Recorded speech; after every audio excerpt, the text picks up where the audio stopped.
Hey everyone, Kenny Chan here with Prosenco Group, Century 21. Today we're going to review the detached market across Toronto, Durham, Peel, and York. And we're going to be looking at August, September, October, and November, the month that just passed. Okay, so let's get started.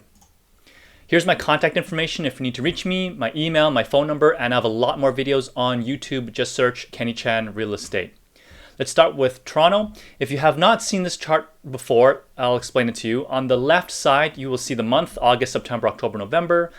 The next column is the type of property. We're going to be talking about detached properties. The next column is the number of sales in that month. The next one is the average price for that month, the number of new listings, so number of new properties that came onto the market in that month. And then the next one is a percentage called the sales to new listings ratio. What we do is we take the number of sales divided by the number of new listings. If that number is between 40 to 60%, that is a balanced market. Anything below 40 is a buyer's market. Anything over 60% is a seller's market. And then the last column is just the month over month change. So between August and July, September to August, October, September, etc., etc. So let's take a look at the Toronto one from August. So from August, the average price was about 1.64. Then it dropped 3.8% to 1.58. Increased 1.5% to 1.6, and then decreased 3% to 1.56. And that was the month that just passed. Now let's take a quick comparison to what the average price in Toronto for a detached property was in 2021, November, same month, and that was 1.81. So we're talking about a price difference or price drop from November 2021 to November 22 of 14%.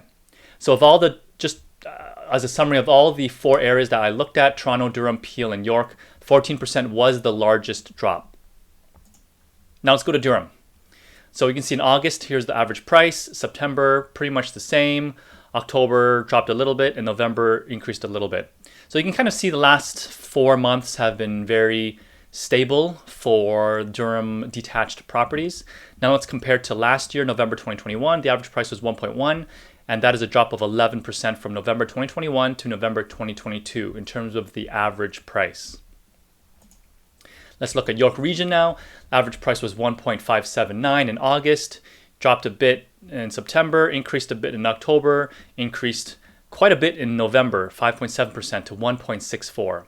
Now that's compared to last year, same time, 1.758 was the average price. Therefore, you can say it dropped about 6.5% between November 2021 and November 2022.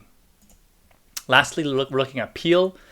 Average price in August was 1.34, dropped a little bit, 1.31, basically didn't change at all for the next month, and then increased a bit in November. So once again, we're also looking at, for the last 4 months, very stabilized price changes. So up and down a little bit of a percentage is pretty common in real estate. And then from last year, November 2021, the average price was 1.48, which means it dropped about 9% from last year to this year. Okay, now let's talk quickly about what's next. December 2022, the Bank of Canada had increased their policy interest rate again. I have lots of details in a totally separate video. You should totally check it out on YouTube. Now, the Bank of Canada is contemplating, but not strongly suggesting, that more interest hikes may occur. But they did definitely say that inflation is still high.